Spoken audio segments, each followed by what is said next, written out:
Thanks for joining, everyone. We'll be starting in 1 more minute.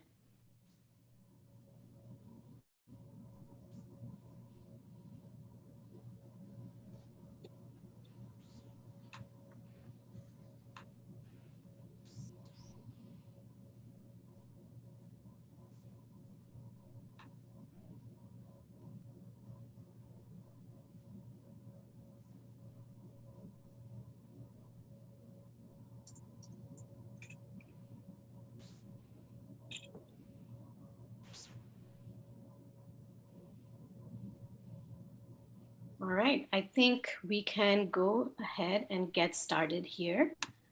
Hi again, everybody. Welcome to our second workshop in the international series, How Does Sharing Genetic Sequence Data Impact Biodiversity Science and Conservation?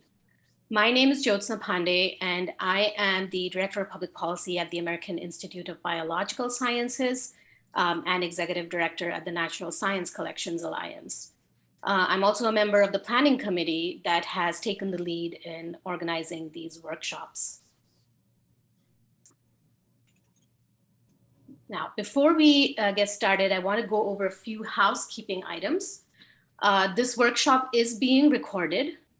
As backup, the webinar is also being live streamed privately on YouTube. And I'll just mention that the YouTube video is currently private, so it's not searchable or available publicly. And the recording will be posted online and shared with all webinar registrants in a few days. And you can use the chat feature on Zoom, which is at the bottom of your Zoom screen, to communicate with people on the call, including the panelists and other attendees. Please feel free to use this feature to share resources and other comments that you might have during the workshop. You may use the chat to introduce yourselves with your name, affiliation, and the country that you're joining us from. And if you're experiencing any sort of technical difficulties, please reach out to IT support Diane over chat for assistance. So after we hear from our speakers today, we will have a Q&A session to address audience questions. If you would like to ask our speakers any questions, please type it out into the Q&A box. And you can find the Q&A icon at the bottom of your Zoom screen. Now, this workshop series is organized, is sponsored by the National Science Foundation and led by the American Institute of Biological Sciences in collaboration with the USA Nagoya Protocol Action Group. As you can see here, several scientific societies have partnered with us in this series, and we deeply appreciate all the support we've received from all of our sister societies in raising awareness about this series. Now, this workshop series is organized around 6 broad topics or themes, and today's workshop is focused on crop research and improvement. We have 2 excellent speakers on the program today who will be sharing their experiences and perspectives on navigating international research collaborations in the current policy landscape. Specifically, we'll be hearing about collaborative research that aims to resolve viral diseases of cassava in Africa, with speakers who are based in the Ivory Coast and the United States. Before we begin, I just want to acknowledge the people and societies who were key in developing today's program. I would like to thank the American Society of Plant Biologists, or ASPB, and the Global Plant Council for co-hosting and participating in today's workshop, and for working with the organizing committee in helping this program come together. And I want to offer my gratitude to my fellow organizing committee members, John Bates, Rachel Mayer, Rebecca Adler, Ms. Randino, Breda Zimkus, and Crispin Taylor, all of whom are on the call today and helping with facilitation. And Crispin is with ASPB and also co-hosting today. So now the main intention behind these workshops is to increase awareness among biodiversity scientists in the US and internationally about ongoing negotiations and international discussions around the application of access and benefit sharing principles to digital sequence information, which is being considered as part of the International Convention on Biological Diversity. Now, we will learn more about these terms that I just mentioned in a few minutes, but through these workshops, we also want to provide a platform for the research community to learn from the experiences of others about best practices for collaborating internationally on biodiversity research. And to give you just an overview of today's program, after a brief introduction and remarks from our host societies, we will go over some background information about the current policy landscape and then get into the speaker presentations, which will be followed by a Q&A session and discussion. And during the presentations, feel free to type in your questions into the Q&A box. Now, I am going to ask my colleague and organizing committee member, Rachel Mayer, to talk about the Nagoya Protocol Learning Portal. Rachel leads the development of this website and will provide a quick introduction of the community discussion forum that we've established on this website for this workshop. Go ahead, Rachel. Thanks, Jyotsna. So great to see everyone here today. Thanks for being here. All right, so if we go to the learnnagoya.com website, this was a site that was created by like sort of the outcome of a series of workshops from different representatives of different societies, scientific societies that wanted to be able to do something to help educate their membership about the Nagoya Protocol, because a lot of people still don't really understand it very well and might be afraid to grapple with it, or might find that a lot of the language in a lot of the information that you find online has a lot of scientific jargon or legal jargon. And so we tried to make more accessible resources on learnnagoya.com that you could use for education, for teaching a freshman college class, and also just to break down some of the concepts and share some resources that are more for people doing research and curation of biological collections. So we have a workshop page that's special for just this workshop, and it will continue to live on into the future. So if, say, next week you are thinking about, you're reflecting about something that one of the speakers was talking about, you can actually share a comment on the bottom of this workshop page. There's a frame pad. It's just go to add to the workshop discussion forum here button, and it'll pull up a pad that you can just type in anonymously, or you can give yourself, your actual name if you want to. Any questions or comments for the speakers, any ideas that you have. So while we're going to be mainly using the Zoom chat for the discussion at this live workshop, in the future, you are welcome to use this space, and we have some really awesome volunteers and people that are helping to make sure that your comments get answered, or your comments and questions get addressed. So please check out the workshop page and use it into the future. And then we'll also be doing some synthesis of that. So we have lots of resources on the website right now, but we're always looking for more. I think in the first workshop, we saw some people sharing papers that they had seen, and that was really great to see those links. So we'll try to share any resources that emerge from this discussion also on this page. So definitely check back here after the workshop. Thanks, Jyotsna. Thank you, Rachel. I'm now going to yield the virtual floor to our host society representatives to say a few words and then introduce our speakers. First, we'll hear from Crispin Taylor, who is the CEO at the American Society of Plant Biologists. And we will then hear from Isabel Mendoza at the Global Plant Council. Hi, good day, everybody. Thank you very much for joining us. It's a pleasure to be co-hosting with the Global Plant Council. My thanks to Justin and Vincent and to my fellow organizers of the entire series. For those of you that may not know, the American Society of Plant Biologists, we were founded in 1924 as the American Society of Plant Physiologists, changing the name in about 2001. The organization was established to promote the growth and development of plant biology, to encourage and publish research in plant biology, and to promote the interests and professional advancement of plant scientists. Our members educate, mentor, advise, and nurture future generations of plant scientists. They work to increase understanding of plant biology, and they advocate in support of plant biology research. We work to convey the relevance and importance of plant biology, and we provide expertise in policy decisions worldwide. And it's that last piece that is a big part of why we're part of this group, and co-hosting today.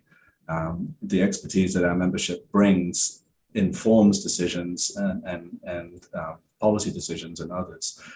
And yet, in this particular realm, around the Nagoya protocols, and in light of the potential to extend access and benefit sharing principles towards the sharing of digital sequence information, it's important for us to raise awareness of these issues among our membership and the plant science community more generally. So I'll stop there and pass the baton to Isabel. Thank you, Crispin, and thank you, the organizers, for inviting me and the Global Plant Council to host this webinar. My name is Isabel Mendoza, and I'm the Communications Officer for the Global Plant Council, which is a global coalition of plant science organizations that currently has 28 members. I can share with you the website maybe in the chat box, so you can have a look while I talk. Our coalition was established back in 2009, the first attempts, and it's the intention for the Global Plant Council was to give a space for the plant science community to have a global voice, a joint global voice that could include members from all different countries, geographies, and backgrounds, and even also from the plant science point of view, from all different backgrounds, from crop science, plant science that is based more in the bench, and also forestry, and any topic is included, it is regarding in our society. So I'm very thankful to be here, especially because of the topic, because it is of high interest for us, because it impacts at a global level to all different plant scientists, and in very different ways, which is something that we have to talk about.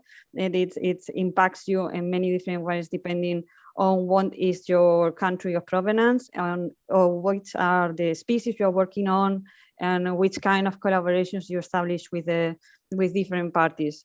So in fact, at the Global Plant Council, we are currently facilitating also a working group devoted to this topic, to increase awareness of DSI, access, benefit sharing, and the Nagoya Protocol as a whole. So I'm going to share with you also the website that we have created. That is a section of our website where we put together the resources that we create ourselves. There are a number of videos introducing the plant science community, or plant scientists that have very little knowledge or no knowledge at all about what is DSI, ABS, and how can this impact the research.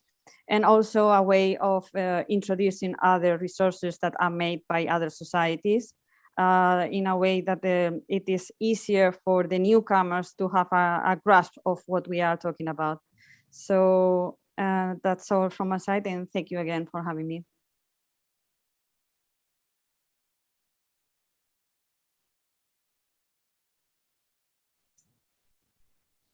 So I guess it's time for me to introduce our speakers. So we have three, starting off with Rebecca Adler-Miserandino, who is working at Lewis Burke Associates. It's a legislative affairs firm in Washington, D.C. That works with organizations like ASPB, other professional societies, and universities to advance our respective agendas, legislative agendas with the US government. Speaking about viruses in Africa, in Cassava, will be Vincent Fondong at Delaware State University, Delaware Biotechnology Institute, and Justin Pita, who is at the Wave Institute based in Côte d'Ivoire. And I'm very much looking forward to hearing from all three of you. Rachel. Rebecca, my apologies. Great. Thank you, Crispin, for that wonderful introduction. So for today, the first thing that we'd like to do before we can really understand the debate about digital sequencing information, it's really important to understand what the term digital sequence information, or DSI, actually is, where it's being discussed, in what context, and how the scientific community can engage. Next slide. So first, what is digital sequence information, and how did we begin discussing this? Next slide. The term DSI, or digital sequence information, is used within the context of the UN Framework Convention on Biological Diversity, which is referred to as the CBD. Here, the term is actually a placeholder. There's actually no consensus about the term in the scientific community, but also among some countries who are party to the CBD. The preferred term for digital sequence information, or DSI, is genetic sequence data, GSD, which is primarily in reference to DNA and RNA sequences, which are extracted from physical biological specimens. In contrast, others who are party to the CBD and outside the scientific community have taken a more expansive view of the term DSI to also include, in addition to DNA and RNA, amino acid sequences, protein, and other metadata that flows from genetic sequences. The terminology around what is actually referenced as DSI can imply very different scopes and different legal and practical consequences as it's addressed in the context of international agreements. Next slide. So, how does the world regulate DSI? Should it regulate DSI? Could all of this change? And what does this mean for science? Next slide. Right now, DSI is under the discussion in the context of several access and benefit sharing regimes. A few of these are listed on this slide, though there are others that are not included here. Today, as a part of this workshop series, we are going to focus on the debate that's taking place under the policy framework of the UN Convention on Biological Diversity and its Nagoya Protocol, because together, these two instruments are the cornerstone of the legal regime on access and benefit sharing as it relates specifically to biodiversity conservation. Next slide. The CBD and the Nagoya Protocol access and benefit sharing framework primarily revolves around three fundamental concepts, which can be referred to as Nagoya Protocol and CBD fundamentals, or the ABCs of the Nagoya Protocol. So here, the A is for access. To access genetic resources under the Nagoya Protocol, you must get permission from the provider country, which is known as prior and informed consent. B is for benefits, benefit sharing. Once genetic resources are accessed, one must negotiate an agreement to share the benefits resulting from the use of genetic resources through establishing mutually agreed terms, which is referred to as the MAT. The C is for compliance. All parties to the Nagoya Protocol are required to take appropriate measures to ensure that genetic resources utilized within their respective jurisdictions have been accessed in accordance with prior and informed consent and mutually agreeable terms. Next slide. Some parties or countries who have signed the Nagoya Protocol and the CBD are interested to expand the scope of the Nagoya Protocol and its access and benefit sharing mechanism from addressing just physical biological materials to also including digital sequence information, and or to consider other mechanisms under the CBD outside of Nagoya to address digital sequence information. The reasons for this is that some parties see that individuals may be able to access genetic data digitally as a loophole to the benefit sharing arrangements under the Nagoya Protocol as it exists.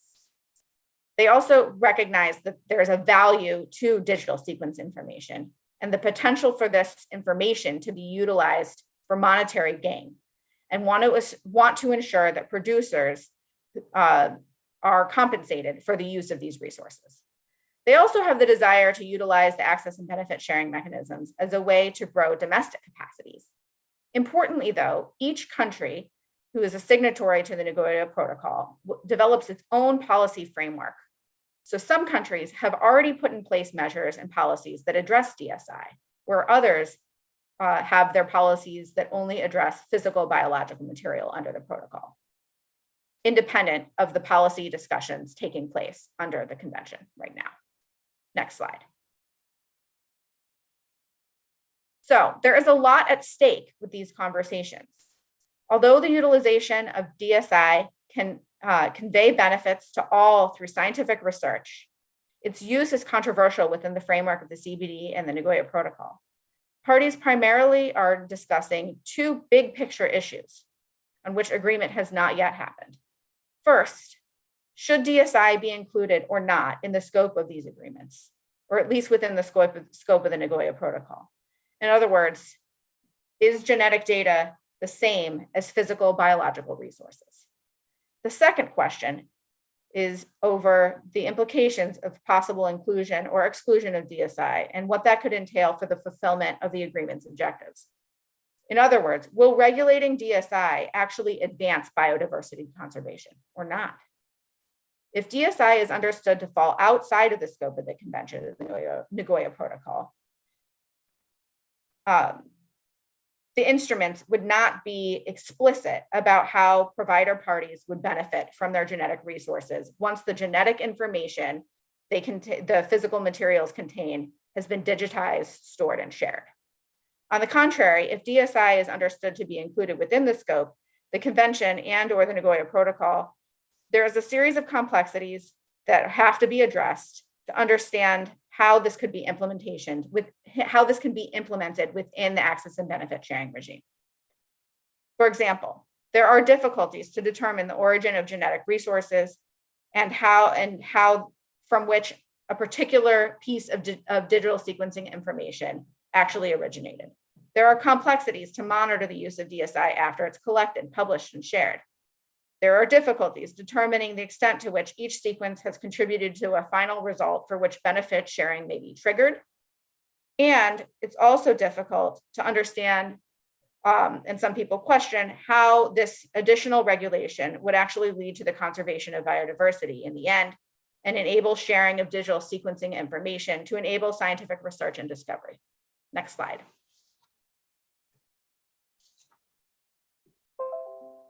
In a large part, at a macro level, there are two large groups of different country positions that inform the approach or the posturing around the treatment of digital sequencing information.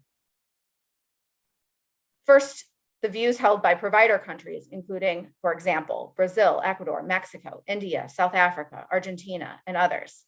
The second, a group of countries referred to as user countries, which includes Canada, European Union, Japan, Australia, and Korea, which, as I said, are mainly regarded as the users of genetic resources. Provider countries see that DSI is already included within the scope of the Convention on Biological Diversity and/or the Nagoya Protocol, and that benefits generated from the use of digital sequencing information should not be distributed between the user of the information and the country in question without these agreements in place. To support their point, they assert that the genetic resources are valuable and will be valuable because of the information they contain. Provider countries rest on two premises. First is the notion of justice. Justice calls for benefits from DSI to be distributed, since DSI was and could only be generated in the first place due to the genetic resource found within the territories. Second is the notion of sovereignty. If a country is to have sovereignty over its genetic resources, it would be a contradiction if they were not able to participate in the benefits generated from their use, but not to have the right to participate in the benefits that arise from the utilization of DSI. User countries see that there is a need to agree on open access and free circulation of DSI. They believe regulations should not be imposed because they would hinder access and use of DSI, which are a benefit to society. The first two premises that inform this view are the notion of freedom, the ability of scientists around the world to freely access digital sequencing information that leads to scientific progress. And the second, the notion of effectiveness and efficiency. If access to DSI is controlled in a way that would limit access, It would serve as a barrier to access and transparency and be complicated. The US, importantly to mention here, since we have many people participating from the United States, is that the United States is not a party to the CBD or its Nagoya Protocol, but nonetheless, scientists located in the United States would still be required to comply with these policies, and hence aligns itself most closely with the positions of those user countries that I described above. Next slide. Discussions on access and benefit sharing are ongoing in the context of the CBD and the Nagoya Protocol, as we've discussed, and have been taking place since 2016. Largely from 2016 through present time, there have been a number of studies and stakeholder processes in which the Nagoya Protocol and CBD parties have sought input from the public, including scientists, but also other stakeholders who may be impacted by these policies.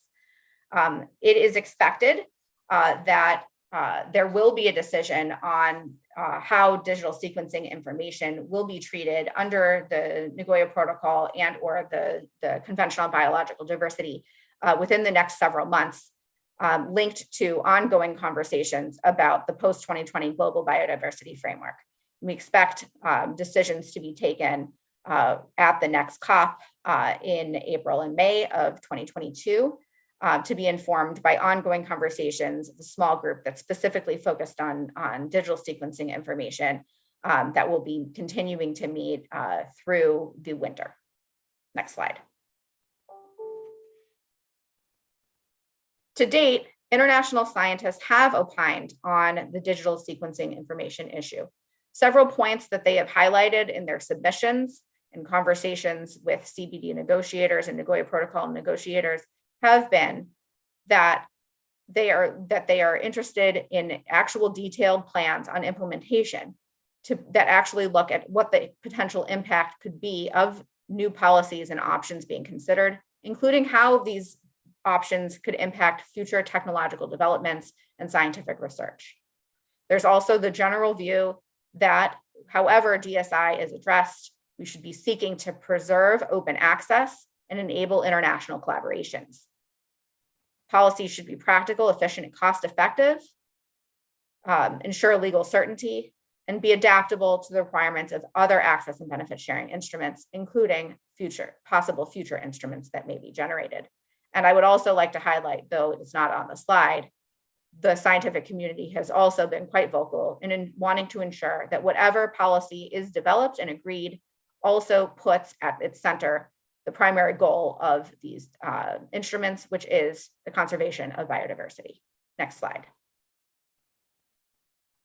So the question is, how can the scientific community engage further in this debate?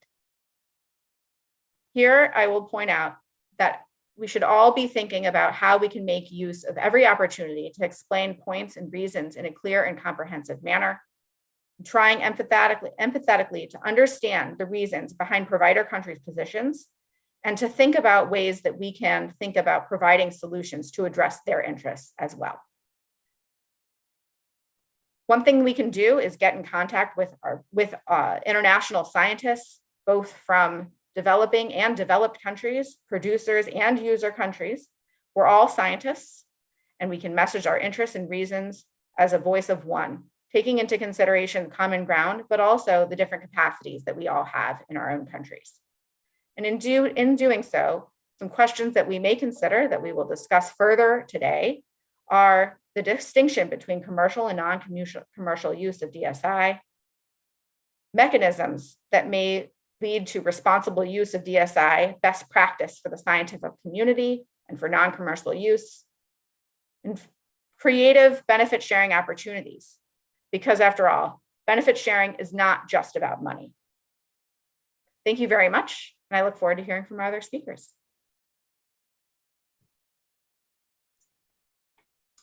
Thank you very much, Rebecca.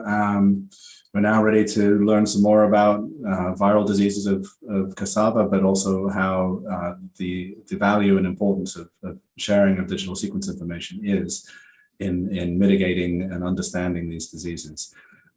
So over to Vincent and Justin, and I believe Vincent's going to kick us off, and the presentation will segue to Justin partway through. Vincent.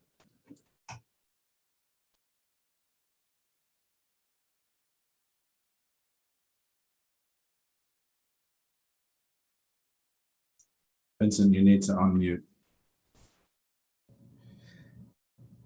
So thank you so much. When Crispin first contacted me about this workshop, I said, if it's for me to talk about cassava, you can sign me in already. So for today's presentation, we'll be talking about the role of international collaborations in resolving the viral diseases of cassava in Africa. I will start and then followed by my friend, Justin Pita. Next slide. So cassava was first introduced into Africa in the 17th century, and this was from South America.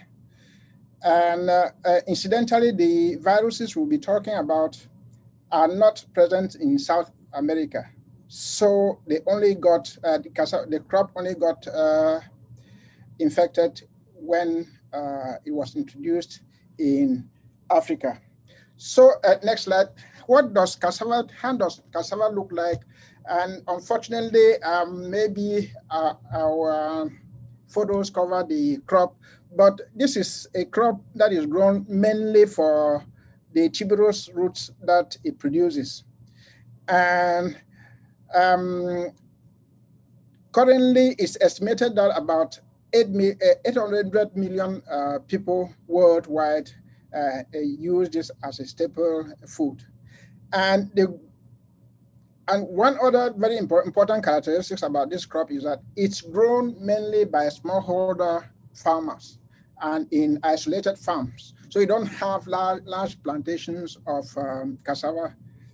And it's also very good because it has very low production cost, unlike so many other crops like cereals that need a lot of manpower. The planting materials are also very cheap. We may not really understand this very well, but in most of Africa, things like planting materials are not purchased. And for cassava, you see it's a simple case of taking cuttings, and then you have the next crop. Production requires very few inputs, and the crop also grows in very marginal lands. So the soil doesn't really need to be very fertile for you to have a good cassava crop. And with climate change, this becomes a very good crop that can be useful to the African farmer. Well, so much for the good qualities of this crop. The big problem, and which we'll be talking about today, are the cassava viruses that really infect this crop. To me, cassava mosaic germinal viruses are the most important viruses of any crop, because if you have traveled the lands of Africa, of cassava, the cassava fields in Africa, you do understand the problem, because at times farmers don't even know that it's a disease, because it's so widespread in the field. And then another problem is just when we were about resolving the cassava mosaic germinal virus problem, another problem crept up, the cassava brown streak viruses. And these are still spreading from East Africa, as we'll see in subsequent slides. Next slide, please. So let's look at how these viruses look. For the cassava germinal viruses, you can see the symptoms ACMV and EACMV on the left panel. For a long time, we only had either of these two viruses on the continent. But subsequently, from the 1990s, a variant of these viruses emerged from Uganda. That would be the photo that you see, EACMV Uganda variant. Yeah, so that serious problem occurred in East Africa in the 1990s. And just at the same time, we started observing similar situations in West and Central Africa, as you see in the right panel, the upper right panel. And surprisingly, when I was working, I was doing surveys of these viruses in Cameroon. I observed that some plants, even though infected, showed very mild symptoms, but others showed very severe symptoms on the same seed, on the same plant bed. So this had to be resolved, and that's how we took samples, and we'll see in subsequent slides what this got us to. So both these Gemini viruses, both Gemini viruses and Cassava brown streak viruses, they can cause a yield loss of 100% for susceptible varieties. That means you have a total crop loss. As I said, Cassava brown streak, which is the lower panel, it is not yet really present in West Africa as we know. It's spreading, however, from East Africa where it is endemic. Next slide. So this is the map of brown streak that is spreading from East Africa, and it's been detected in Gabon, in Central Africa, in Angola, in Southwest Africa, as well as in Central African Republic. But the question I have is it that it's not yet reached West Africa, or it's just the fact that we have not been able to detect it? So the current efforts are to not let this new virus spread to West Africa, where there's no natural resistance. Next slide. So now, as I said, when you observe these symptoms in the field, the next necessary question is that why are these differences? Why is the plant exhibiting these kinds of symptoms? That's how we got to go to farmers' fields to collect samples, and these samples are then sequenced in order to determine the causal agent of the disease. And these samples, they are collected, and well, in this case of cassava, it's easy, right? You just collect the cuttings and you hop into the plane to a lab in Europe or in the Americas. So samples are collected, and then DNA or RNA is extracted in the global north. This is a new term that is creeping in because of the subject. Next slide. And several labs have been involved in doing sequencing work, in generating sequence data on these viruses. As much as I know, it's my lab in the United States, and then Linda in North Carolina, and Danforth Foundation. Then in Europe, you also have labs in the UK, in Germany, in Switzerland. And importantly, in Africa, there's a lot of work is being done at Wits University on generating sequence data, as well as to an extent in IRTA in Ibadan, Nigeria. Next slide. And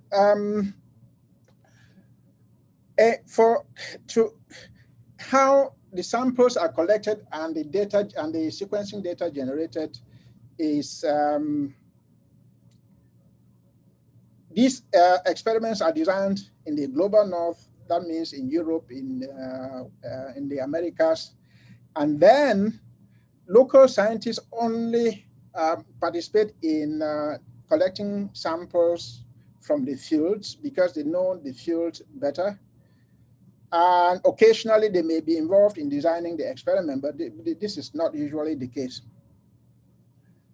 And up to now, as we'll see here in my friend Justin Pita's presentation, there's hardly been any agreements between the researcher from the global north and the local scientists or the local administration on there's hardly been any agreement how the data generated will be used. And so what usually happens is that a local scientist may just be part of the eventual publication, or in Justin's case and mine, the data collected may lead to a dissertation, a PhD dissertation. Next slide. So so far as things were done, there obviously were some challenges, technical challenges, such as being able, since the scientist is coming from the global north, they don't really know the area where they are collecting samples. So usually it's the samples are not representative of the problem locally. And because the local scientist usually is not, or the administration is not usually associated with the work, there's not so much that is done as far as being able to get the material that is representative. And obviously, cassava has, even right from the colonial days, considered to be a poor man's crop. So that's how this problem has persisted in the continent. And then obviously there are ethical issues associated with this way of doing things, starting with the minimal role of the local scientists involved and no agreements being made, which I suppose this forum provides us an opportunity to address some of these things. Next slide. So far, there have been a number of organizations that have funded research on cassava viruses in Africa. The Rockefeller Foundation was one of the very first. The National Science Foundation, which has supported a lot of work on cassava viruses, especially here in my lab. And then you have the ETH in Zurich, Switzerland. The Bill and Melinda Gates Foundation that lately has really had a lot of put in a lot of effort to research work on these viruses. And then you have the National Research Foundation in South Africa doing quite some work, and the NRI in the UK, as well as the Foreign and Commonwealth Development Office in the UK. Next slide. So much for collecting the data and analyzing what is the fate of these data. Well, the data is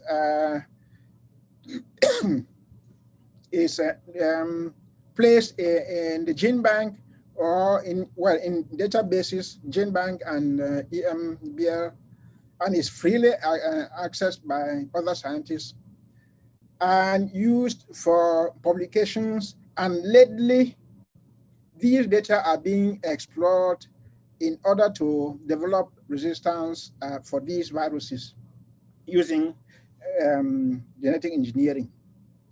And may I say, a lot of much of these information, most of these data are not really published in a database. Simply sits there on the researcher's computer. So next slide. So I would relate to my friend Justin Pita.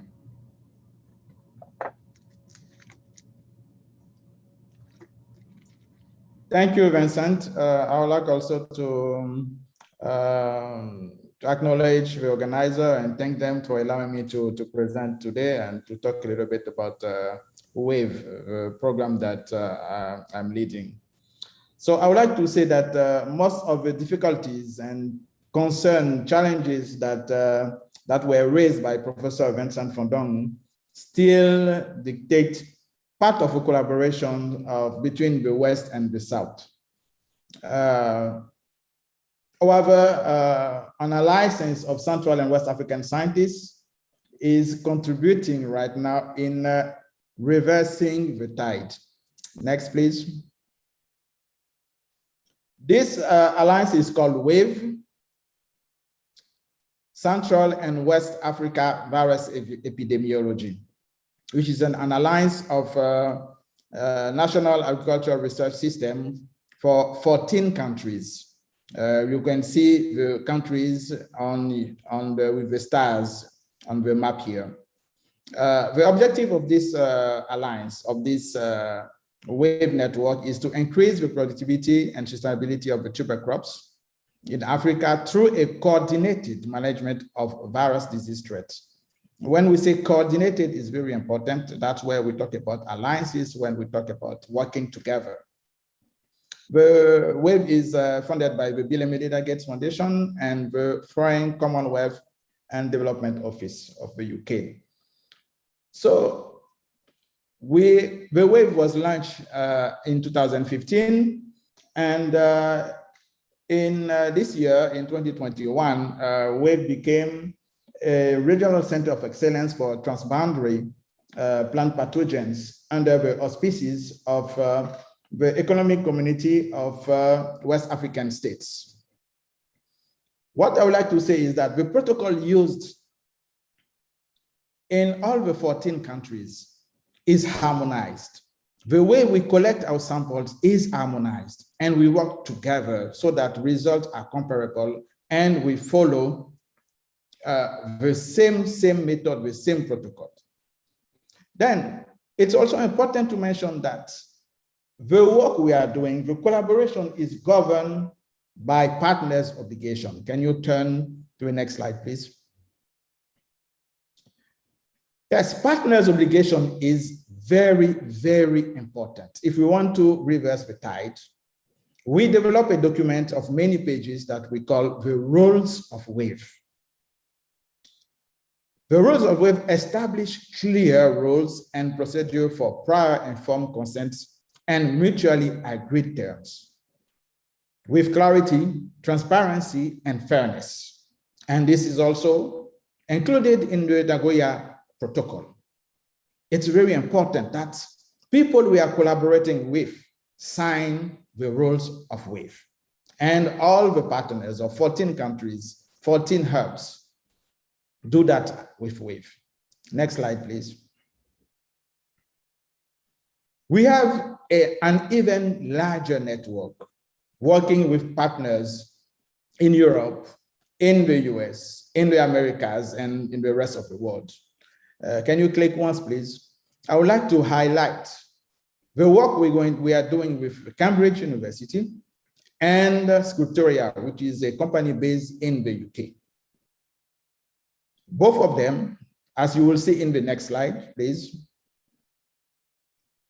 through Dr. Jim Will from Ackshare today and Professor Chris Gilligan, University of Cambridge, have signed the Rules of WAVE before we can even start working together, considering even working together, because it's important to have this clarity, this transparency. Next slide, please. With Ackshare and University of Cambridge, we have improved our data system. When we do our surveys, Cassava field surveys, where we go in the fields all in Africa, in all the 14 countries to collect samples, we use a tablet that you see here. And in this tablet, there is an application developed by the Cambridge University and WAVE. We did that together. And this application is really help us to work in very, very, very clean ways with our data. Next slide, please. With actually, we have developed what we call the Wavecube, which is a cutting-edge approach to data management. So all the data that we collect from the field, or the laboratory data, meaning that sequencing and all that. When we collect our samples, we do the diagnostics part in our labs. In all the 14 countries, we have built laboratories, we have equipped laboratories, trained technicians and all that. So, but the sequences, we do the sequencing outside of our laboratory. We outsource that in Europe in a private company. But all our data later on is very cleaned and put in the cube. You can click, please, next. Many times. I think we have a bug here. Go ahead. So the cube is really cleaning, click again, please, is cleaning really our data. And this data can be used later on from the cube for many applications. Yeah, click once now. In Power BI, as you will see in the next slide, for the visualization of the data, or in the for modeling. So here you can click for the, thank you. So the cube really is an interactive platform to view the web data.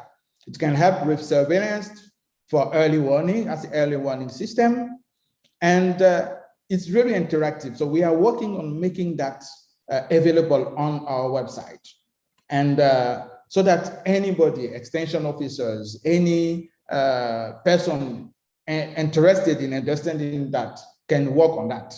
We can filter, you can see by country, you can even see by field what is going on. So you can relate the sequence to a field or to a plant. We can do it with this cube. So the sequences are not just sequences that we use for to publish, we do publish too, but can be used really as a learning or to establish surveillance early warning system. Next, please.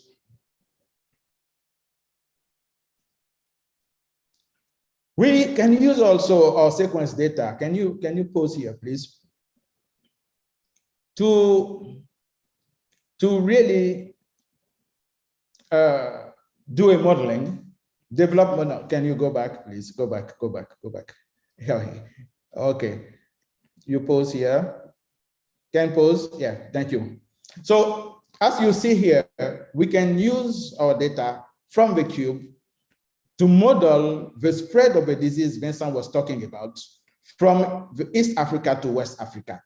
And here you have historical data started from 2008. We did not exist yet, but we use that.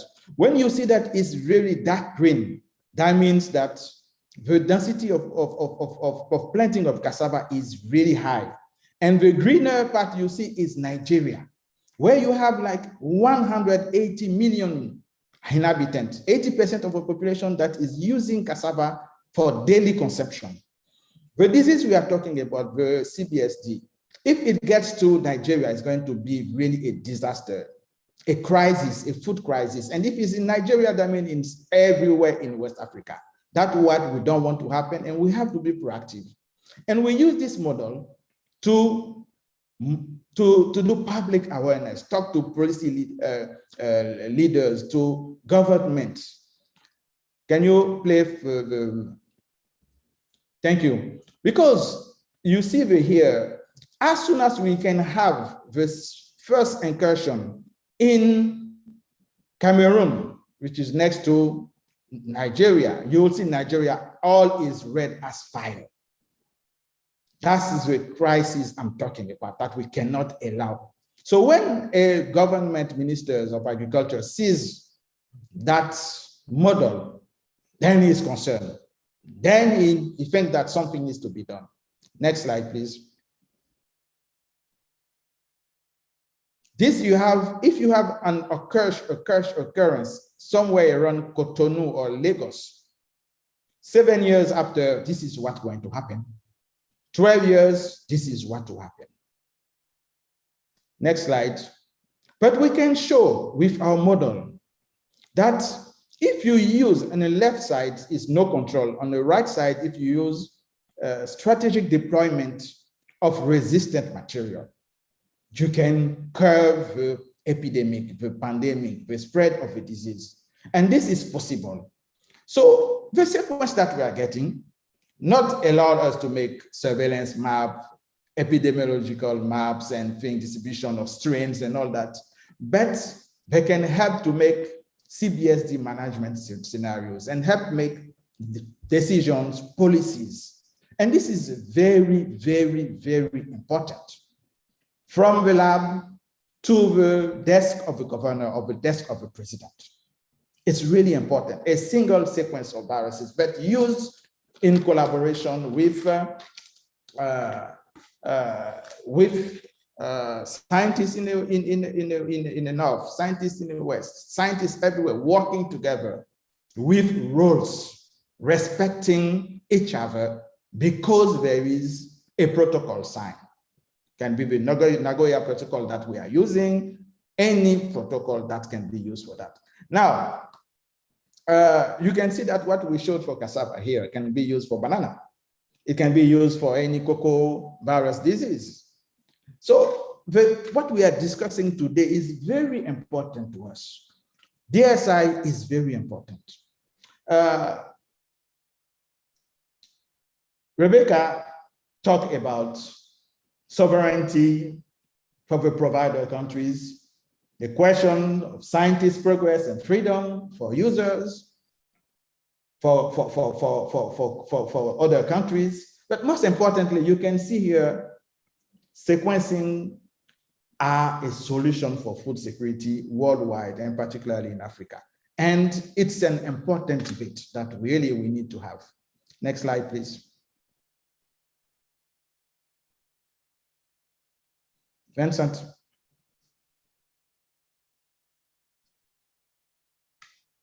You're muted, Vincent. You need to unmute.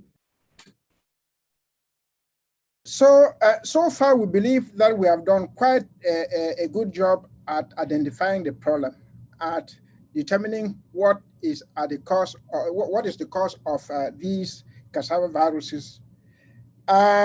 So the problem now is, where do we go? How do we use some of the data that we have generated to produce a better crop? As you can see, for a long time, breeding was used to produce some of the varieties that, some of the cultivars that are grown across the African continent now. And it did a very good job at the time that when there was no other way of resolving this problem. Well, the problem of breeding, we all know, is how lengthy it may take, and the fact that you need to identify, to have the resistance, the natural resistance. So the current efforts, since we have embarked on producing this mass sequence data, is to use biotechnological approaches in order to introduce resistance into the cassava crop. And unfortunately, there's not really been much success with cassava germinal viruses, which are DNA viruses. But in the case of cassava brown streak that is spreading from East Africa, the Danforth Foundation have produced some transgenic material, which you can see on the lower panel, that is doing actually relatively well in the field. So for the data that we have on all this sequencing, I think efforts will now be concentrated in exploring that data, not only for publications, but for producing material that will be helpful to the smallholder farmer in Africa. Next slide. So far, work in my lab has really, on cassava viruses, has really been supported for a very long time, right from the establishment of my lab by the National Science Foundation. The National Science Foundation has really helped in generating some of the basic material on these viruses in Africa. And lately, the Gates Foundation also chipped in. For Justin's acknowledgement, I will let him speak. Thank you, Vincent. We started really, our primary funders are the Bill and Melinda Gates Foundation and the Foreign and Commonwealth Development Office that we like to thank. But we'd like to also thank all the collaborators we're working with. There are many I have not listed. For example, the North Carolina State University with Linda Hanley-Baldwin's lab. I saw that Trino, who is working with Linda, is part of it. It's really the power of togetherness, led by really good understanding and mutual trust based on document we sign. Thank you very much. Thank you both, and you too, Rebecca. That was a wonderful set of presentations. I certainly feel much better informed about the bigger picture that Rebecca shared, as well as the specifics of collaborations in, excuse me, mitigating viral diseases of cassava in Africa. We're segueing now into an open Q&A session. The presentations are over. So I'm speaking now to the folk who've joined us as attendees in this workshop. Please type any questions that you have for Vincent, Rebecca, or Justin into the Q&A, and we will make sure that they are addressed.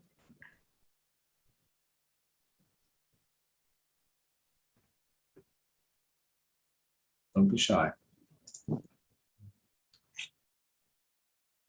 I guess I can start with one while we're waiting for you all to think of things to ask.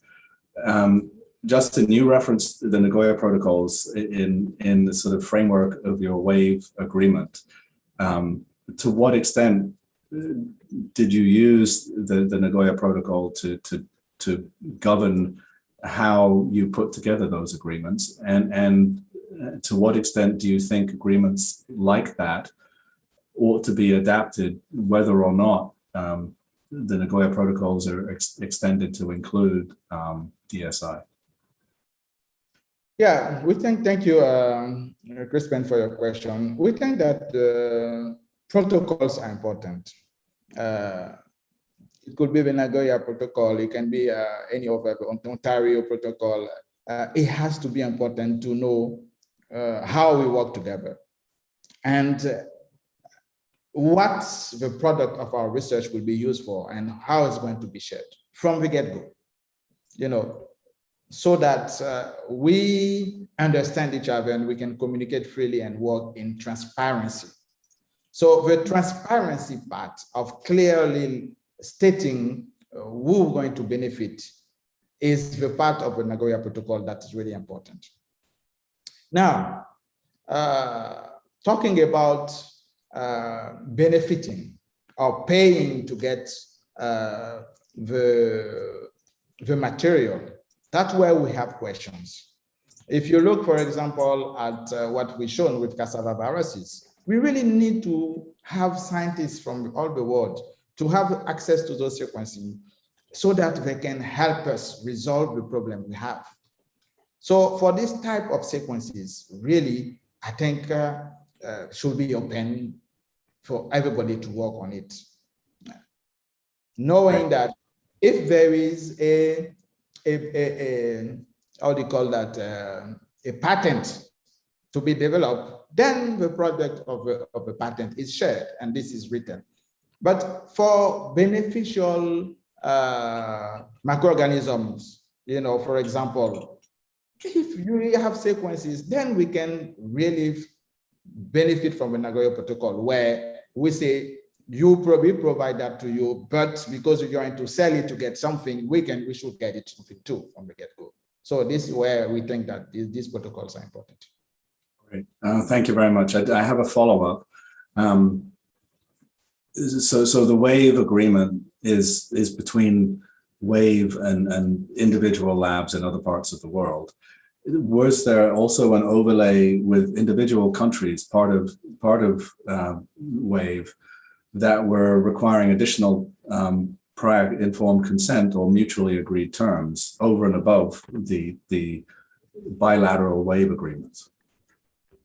Yes, yes, it is, because the wave agreement is really signed between scientists working together and everything. But when we have to work on a big project, because WAVE is working with national research institutions that are under the jurisdiction of ministries of agriculture, of scientific research, then you engage, whatever you do, engage the country at WAVE.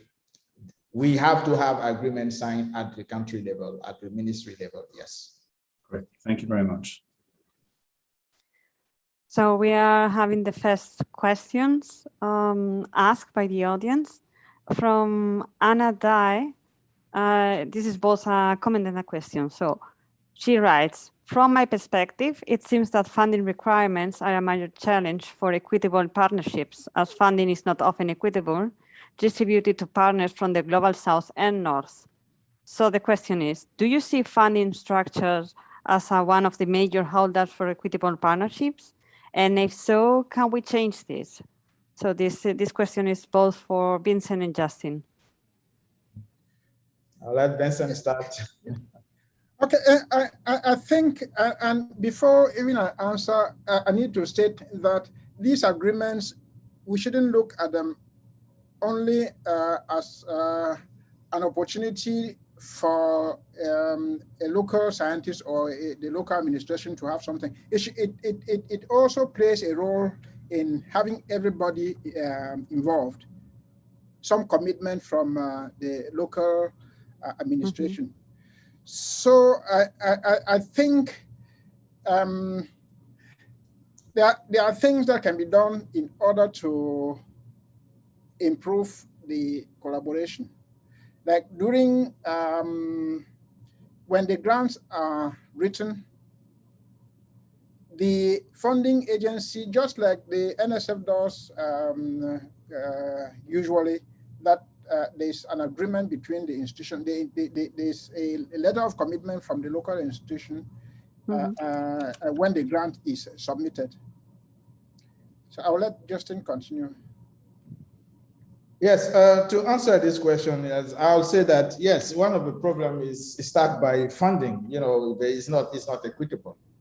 And we cannot blame also the donors, because sometimes they are scared to give big millions of dollars to a university like mine, Université Houphouët-Boigny, because there is no track record that shows that this university can really manage that amount of money. So it's really our part to really show that we can do it. You know, so we have really to work on the system here in Africa to make sure that we show that we can do it. And then we can go with to donors, and they're going to really, you know, put their money there, because nobody wants to put his money somewhere it's not going to be well managed. So we cannot blame donors, but still it's a problem. It's a problem regarding funding. Okay, thank you very much. So we have more questions coming up. So next one is from Trino Ascencio Ibanez. What do you think should be the framework for international support in these efforts to control the spread of CBSD from East to West Africa? How can we, from outside Africa, better engage with African efforts to be impactful? I think there's a lot that can be done by the researcher in the global north. And Trino actually knows that Linda, they have been involved in collaborating with researchers in East Africa, especially. So I think there's some effort. It's just that I think this provides us an opportunity for us to lay a better groundwork. And we cannot change the ways that Congress, for example, in the United States functions in giving money to the National Science Foundation or whatever. So, but it's just that once the opportunity is there, we should use it very well by collaborating with local scientists. I doubt whether there's any way by which we can, sitting here, improve how funding is doled out to research in this crop, on this crop in the continent. But I would say there's already quite some awareness. There's quite some awareness. That's why I think that forums like this only help to improve the situation that already has some traction. Oh, I'm happy to hear that. Justin, do you have any input here? Yeah, I would like to give you look at this picture. You see a picture of a big boat, a very big boat, like the cruise boat, you know. This big boat, when it's in open waters, open seas, is cruising very full speed.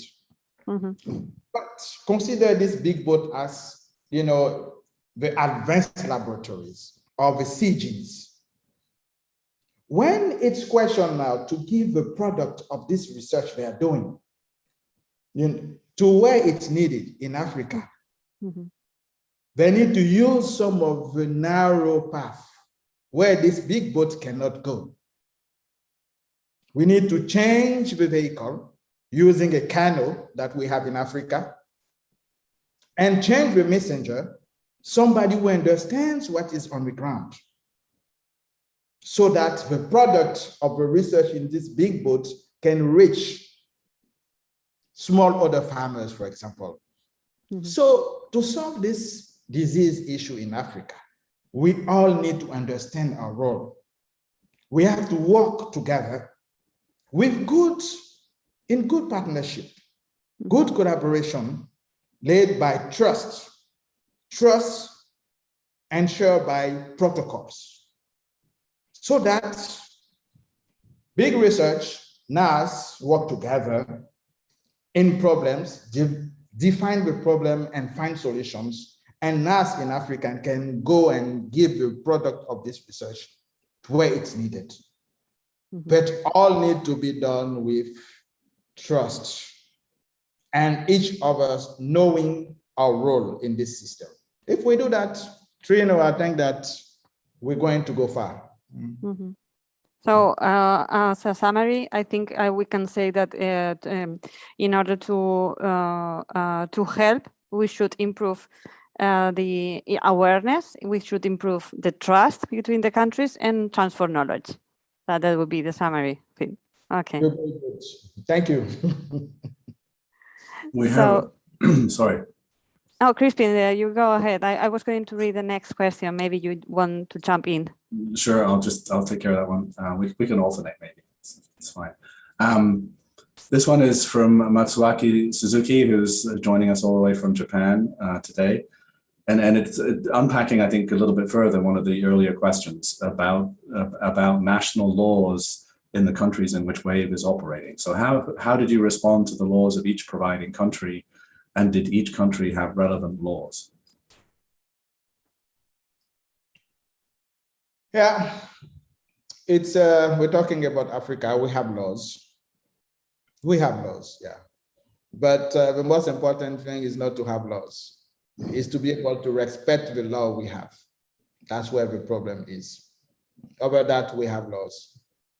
So how to strengthen those laws, how to follow the law, that's where the problem is. And that's where talking to government, talking to them about really, for example, the Nagoya Protocol, having to train them, to explain that to them will help. You know, so laws we do have, but that's not the problem. It's how we need to really follow the law and really, yeah, that's. Thank you very much. Isabel? Should we jump to the next one? So we have a question by Dr. Sunil Kumar Snehi. Any other viruses reported on cassava crop in Africa instead cassava mosaic virus? And what are the possibility to disease transmitted to other beneficial crops? So this is a more technical question on the cassava. Yeah. So still talking about cassava, for a long time, it was thought that cassava geminiviruses were the only problem of cassava as far as viruses are concerned. But as they started developing resistance for cassava geminiviruses in East Africa, then the cassava brown streak emerged, which means that apparently cassava geminiviruses were suppressing brown streak. So as we talk now, these are the two main viruses that we, group of viruses, because these are the two that we know. I know that there has been some survey in the 80s and 90s of some other viruses of cassava, but these apparently are suppressed by the existing cassava geminiviruses and lately brown streak in East Africa. So if there's any effort to address these problems, we have to focus on these two. Okay, thank you. I can concur, and then to say that also, Linda Hanley-Baldwin's lab have shown that we have some satellites, they call them SEGS1, some are episomal, some are, like satellite that breaks resistance. You can have a resistant material to CMD, but if you find those satellites or those segs that we call in the plant that will break resistance. So there is more there to be discovered, and using sequence data will allow us to uncover them. Yeah, that's very, very true. Okay, thank you. Crispin, do you want to jump in? Sure. Yes, I have another question for you both, or all of you actually, and this is a question that attendees are welcome to answer as well. Let us imagine that some form of access and benefit sharing is negotiated and agreed around digital sequence information. What are the kinds of benefits that you feel would be most important to flow to countries in Africa through such benefit sharing arrangements? So I think the first benefit I would think should be helping to develop local labs and then training the personnel. That can help a lot. And that would be one of the first things to do, to develop local expertise. Mm-hmm. And be able to help, because currently much of the effort is on going and getting samples and coming to our labs and analyzing. The work that Justin has started really shows how if you empower somebody on the spot, you better resolve the problem than coming to the West to analyze the data.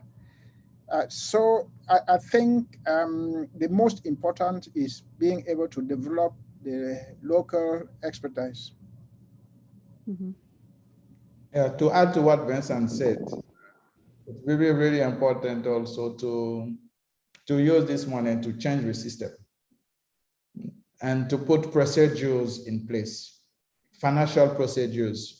Right now, we are doing that. Wave is hiring a UK company. I'm not going to say the name of the UK company to help us, strengthen our financial procedures. In all those countries, you have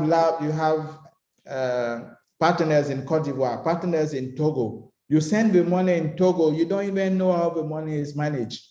And we know that money is the essence of everything. If it's not well managed, it's not. So the procedure in place, the system in place has to be very strengthened so that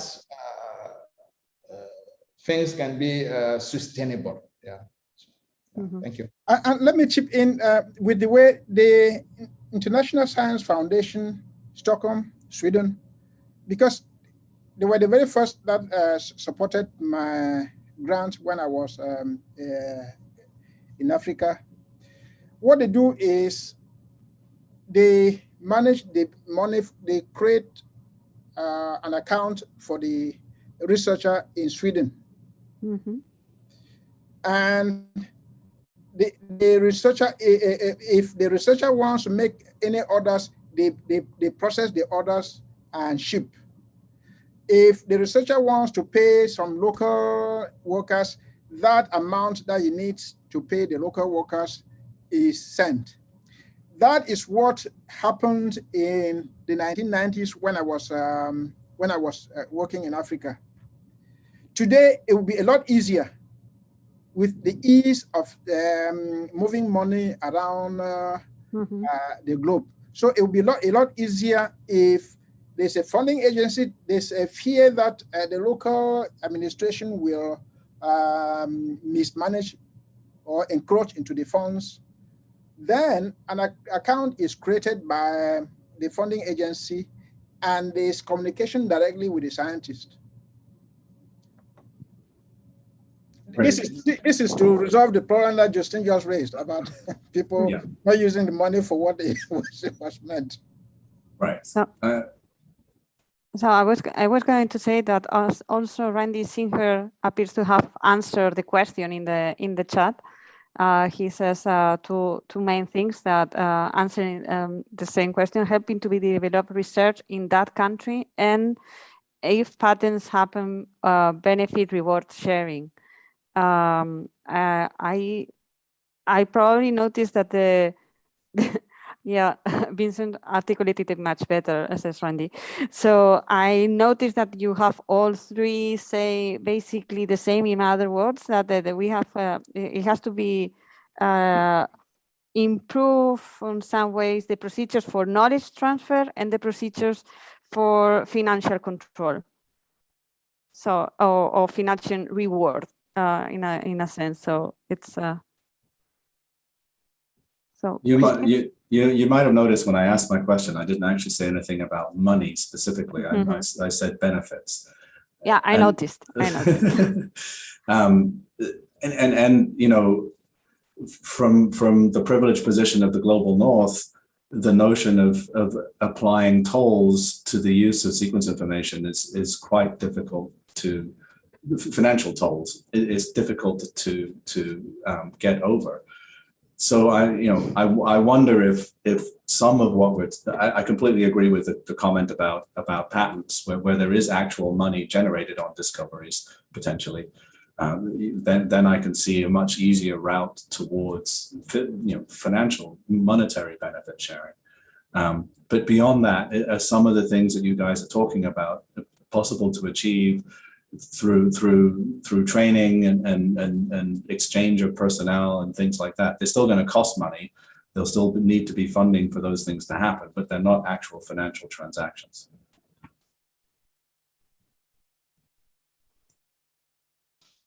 So we have another question by Tobias. I'm sorry, I'm going to butcher your name. What? Oh, not anymore?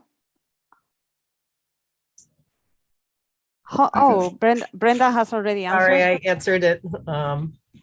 Okay.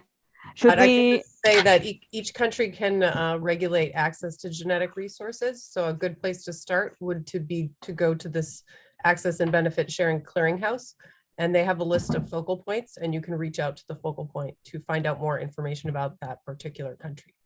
Mm-hmm. So everyone can see the written answer, Breda? Yes, if you click on the Answered tab in the Q&A box, and then scroll down. You may have to click one more link as well.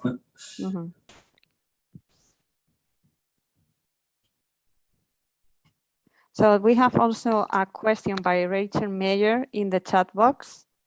Making this data open might catalyze innovation all over. Many benefits may be financial, but also indirect, like understanding related viruses in other crops. What do you think about the link between genetic data and innovation? Yeah, the obvious link will be like we have been talking about generating cassava virus data is to be able to produce material that is resistant, right? And so I will also use this opportunity to talk about, and this refers mostly to Europe than to the to America. The fact that when these materials are generated, the transgenic material is generated, there's this whole other world that thinks that somehow this genetic material, this transgenic material is harmful either to humans or to the environment. In the case of cassava, it doesn't. It doesn't. First, when we generate resistant material, we are using viral sequences that already occur in the plant, in the field. Mm-hmm. And there's very little other material that is put into the plant. Secondly, cassava is mainly propagated vegetatively. That means it wouldn't cross-pollinate to spread the transgene in the environment. So there's this fear that is generated, especially from Europe, and then relayed to Africa, that transgenic material is bad. So having lived these situations of these viruses in the field, I asked myself, what is more harmful, the virus spreading as it does now, or having some transgenic material to contain it? So that's something that we need. And I know that one of the problems about this stuff is that the scientists let others define what they are doing, especially with transgenic material. The scientists let others talk about what they are doing, and we stay behind and we don't rebut. So a very obvious link will be how to use this material to produce virus-resistant crop. Mm-hmm. The other things are secondary.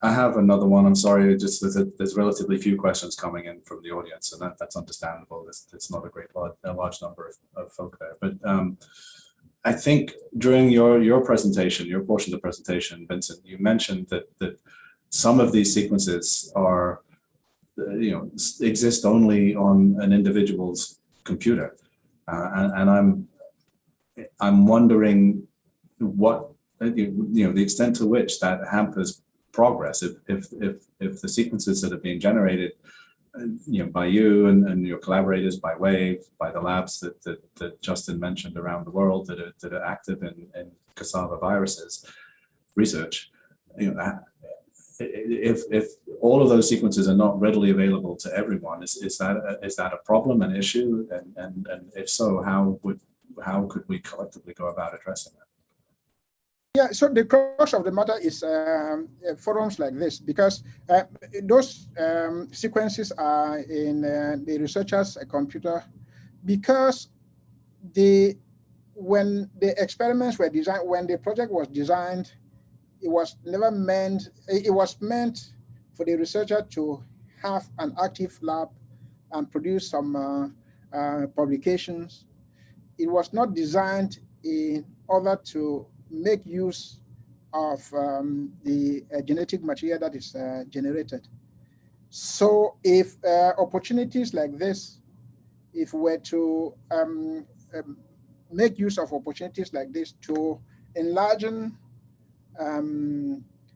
the way we work, then that data would not end up only in the scientist's computer. It will be able to share with the larger international community of researchers. In other words, one of the objectives of actually designing the experiment and going to collect samples and analyzing data is to provide to the larger research community. And the example of coronavirus tells us, because as soon as the sequence was determined, within hours, I believe, or a few days, it was available to everybody who could immediately access and use the data to design control strategies.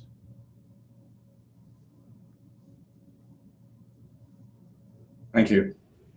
And we have another question. It begins with an observation with which I agree. This is such wonderful work. As a zoologist, I have to ask about the whiteflies you've mentioned. Is there a possibility that control of these vector organisms can help with controlling the spread of the virus? Is that affected by digital sequence information as well? Yeah, I know that. Oh, okay, just in context. Yeah, we didn't have, we have only 30 minutes to our presentation, but we have a lot of data from whiteflies too. And we can tell you that the genotypes of whiteflies in the east of Africa is completely different than the genotype in the west of Africa. And that's where in East Africa, those you can turn the leaves of a plant where you will see like thousands of whiteflies on only one leaf in the plant, but you're not going to see that in West Africa. So we have completely different genotype of whiteflies, and the whiteflies are fueling the epidemic. And I can tell you that I did my PhD on the Ugandan epidemic, whereby at the front of the disease you have like billions of whiteflies, but before the epidemic, low whitefly population. So whiteflies is very important, and we are working on that. We are genotyping. There are many groups. For example, there is a big program called the African Cassava Whitefly Project that is really working on that. And with SEAT, we have been able to develop some varieties, to find some varieties in Latin America that are repellent to whiteflies. So we are developing resistant varieties to whiteflies so that we can curb the spread of the disease using whiteflies. Thank you. Great question, great answer. Thank you both. One more for me. If the Nagoya protocols are expanded to include digital sequence information and genetic sequence data, how would that impact your research?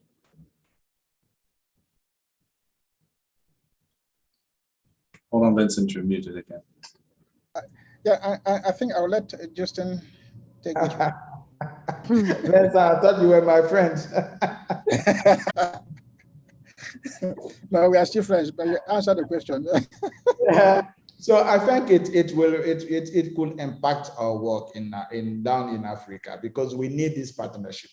We really need this partnership. By ourselves, we can do it. So we really need to welcome, people coming and work with us. So that's what I said. We maybe have to differentiate a little bit sequences of organisms that are pathogens or things like that, and maybe beneficial organisms like microorganisms that can be used to develop fertilizers or thing, or sell to make big money and thing. I think we should start gradually,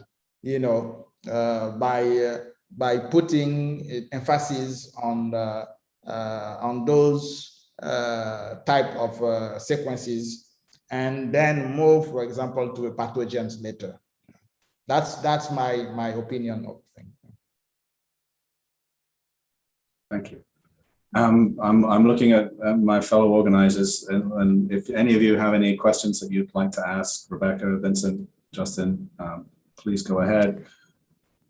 Yeah, I have a question out of curiosity. When you said when WAVE was established, if I understand correctly, it was 2014 or 15, but how? Because there are many members, and I don't know at what, because I'm checking your website and I'm seeing that it says that 10 countries are involved. At which level did you involve with each other? At a really national level, at the level of your organization, the university? Who met first with whom? These kind of stories are the ones that are really curious for me, because these global collaborations are very rare and difficult to establish. So it could be a good example for any other that is listening and might be interested. Thank you, Isabel, for your question. It's a long, long story. You know, I just want to start telling you that I've been in the US for 20 years. And I'm still an adjunct professor at Pennsylvania State University. And I thought we need to go and contribute in changing the tide, reverting the tide in Africa. So I wrote the proposal for WAVE and submitted to the Bill and Melinda Gates Foundation, and we got funding from the Bill and Melinda Gates Foundation to start with 6 countries. And before that, being still at Penn State, I made a consortium contacting scientists in all those countries, look at institutions that can really well represent countries and push for what I wanted to do. And I was lucky, I got some very good scientists in Africa, in 6 countries, who really believed in me and really believed in what we were doing. And this brought more donors. The defeat from the UK came on board. And then, yes, when you work on something that is such important like cassava, it's easy to bring people because of the importance of cassava, you know. And when you tell them, you show to them what can happen if this virus is spreading in Africa, I'm telling you, you can be able to bring people together. And we are using this model, cassava and this disease and thing, as a model to establish, you know, the importance of collaboration, you know. And from that, this model can be duplicated in other crops like cocoa, banana, you know, so yes. So it was a very common effort, you know, and the governments are really involved. They are involved because it's cassava. Yeah. So I'd like to ask both of you a question that has come up from this presentation in a way that I hadn't really thought about it before. Both of you have mentioned some of your funding comes from private foundation like the Gates Foundation. And I guess one thing I'm wondering is there a possibility that that funding wouldn't be accessible if there was limited collaboration across countries or there were major stumbling blocks associated with DSI, with access to DSI? Do you think that's just that's not going to happen at all? No, I don't think that's going to happen. It's not think that's going to happen because DSI, if we put limitation on DSI, what needs to happen is just for a country to abide to the rules and things, and I think they will. And but it's all about knowing when to put that and how to put that and how to present that to them. It's all about really wisdom, diplomacy, and because what we are doing is not that easy. You have to be wise. You have to understand the context. We cannot, that's what I'm telling to donors, you cannot be sitting in offices and having Princeton or Oxford theories and things that are not connected to the thing on the ground, you know. So I think that if it's done in collaboration with government, with countries, with scientists, it will work. It should work, I think. So sort of a follow-on to that, you know, you just said that WAVE started with 6 countries. and it's continued to expand. Have there been any countries that have not allowed the Wave project to move into their region, into their country? And if so, why? Not really. I'm telling you that if you look in the map I showed, I put the countries in green and then we call them outreach countries. They are demanding for Wave to come there. And we cannot build labs there and do laboratory there and do things because we don't have the funding. So we are doing outreach activities there. So they are demanding because it is cassava. Right. But if it's cocoa, it's going to be a different story. I have to be honest. For example, cocoa that we use to make chocolate is Côte d'Ivoire, the country I'm located at, is the first producer in the world. And the World Cocoa Foundation wanted to establish here in my building here the diagnostic laboratory for cocoa swirl and shoot virus. But the body that is regulating cocoa in Côte d'Ivoire refused. They refuse because it's cocoa, it's money. It's like if you're talking about petrol, or gas. So yes, because it's cassava, we have not found this yet. Not. In the contrary, people really want help because it's about food security, it's about food. Yeah. Right. I think it was Bob Marley who said a hungry man is an angry man. So governments are not going to want to have hungry populations. I fully agree with you. One more sort of broader question. It certainly put my thinking hat on when I saw this one in the chat. It would be great to hear from you both about traditional knowledge associated with organisms, and if you have any examples about benefit sharing from traditional knowledge in Africa that we might hold as good examples of well-developed agreements. Can you repeat the question again? Sure. It would be great to hear about traditional knowledge associated with organisms, and if you have any examples about benefit sharing from traditional knowledge in Africa that we might hold as good examples of well-developed agreements. So possibly nothing to do with cassava viruses or whitefly, but more generally related to indigenous local knowledge and development. I was at a webinar some time ago about, quote, orphan or undervalued crops, which are grown in parts of Africa, usually in the same kind of manner as cassava, by smallholders without support. And some of these are getting, sort of trending in the global north. And I'm not sure if that's what the question is about, but those kinds of things I wonder. I know about intercropping that is actually really practiced across Africa.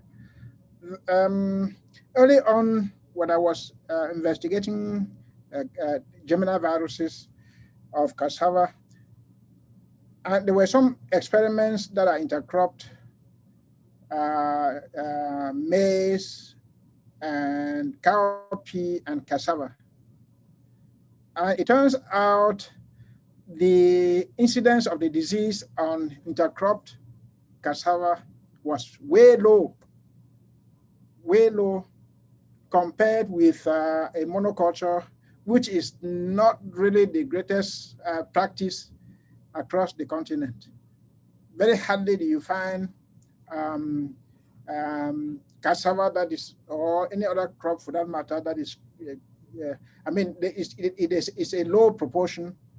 So those are some of the practices that I don't know whether the farmer really intended to reduce cassava mosaic. I don't think so. But it's just a cultural way that somehow has a role to play in containing the diseases. Because this case is for cassava germinal viruses, which incidentally, I think the low spread of the virus in intercropped cassava may be due to the fact that the whitefly vector may not really easily find the next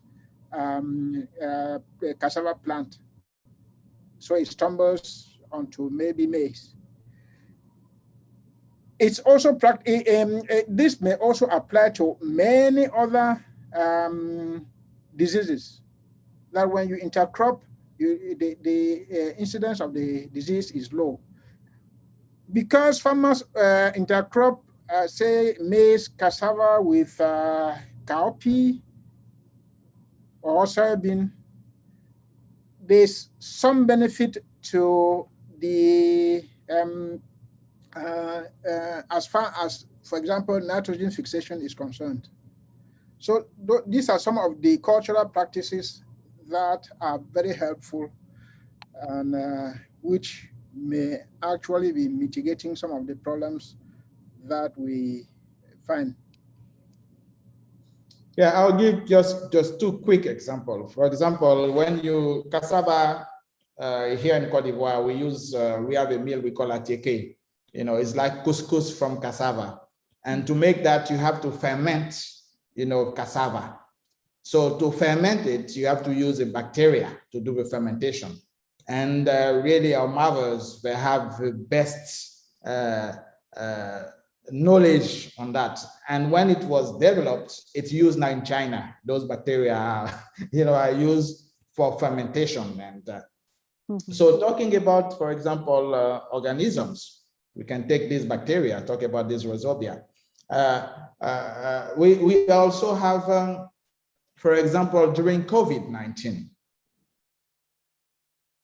here in Côte d'Ivoire, in Ghana, I think, there are some tradi practitioners that we call them here that developed some cure, you know, against COVID-19. Some leaves material mixture thing, you drink it and thing, and scientifically proven. But the government we're not willing to push for it and do for it. You know, there are too much money involved in things. So there is knowledge here to tell you, there is knowledge, and farmers and it's traditional knowledge. Thank you so much. I'm going to read one more comment from the Q&A chat and then pass it over to Jyotsna. I think it's getting to be about time to wrap this up. It's been a wonderful, wonderful workshop, and really grateful to you all for participating, both speakers, presenters, and all of you in the audience. So this one is again from Mutsuaki Suzuki in Japan. I type again, it's not a question, it's a comment. The results of these studies are excellent and contribute greatly to the conservation of the local environment and agriculture. I think that these research results themselves are a great non-monetary benefit sharing, and I'm convinced that DSI is also important to create such non-monetary benefit sharing. Thank you very much for the wonderful seminar. I don't know if that really needs a response, but I figured I'd read it out for you both. Yeah, it's to say thank you. That's the response. Thank you all very much. Thank you so much. Jyotsna? Thank you, Crispin, and thank you, everybody, for that really engaging discussion, for sharing your ideas and perspectives on this issue. So as we approach the end of this program, I just want to reiterate that this is only the beginning and not the end of our conversation. We can continue the discussion and share ideas on the workshop discussion portal on learnnagoya.com, and I just posted the link in chat. So this will also be where we will post today's recording and other materials and resources on the topic that were shared during the webinar, as well as other resources that we might have. So please take sort of advantage of this community space and share your ideas and perspectives, because we want to hear from you. And I'd also like to share that we will have several more workshops coming up in this series, as you can see on the slide, on November 10, 15, and 18th. If you're interested in any of these topics, please do sign up. And please visit our event page, which is io.aibs.org/Nagoya.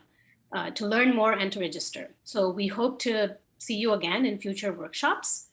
And with that, I would just like to once again thank all of our speakers and facilitators for their time today and their input and for sharing their perspectives. And thanks once again to our host societies, ASPB and GPC for supporting this event, and to NSF for sponsoring this workshop series led by AIBS in partnership with the USA Nagoya Protocol Action Group.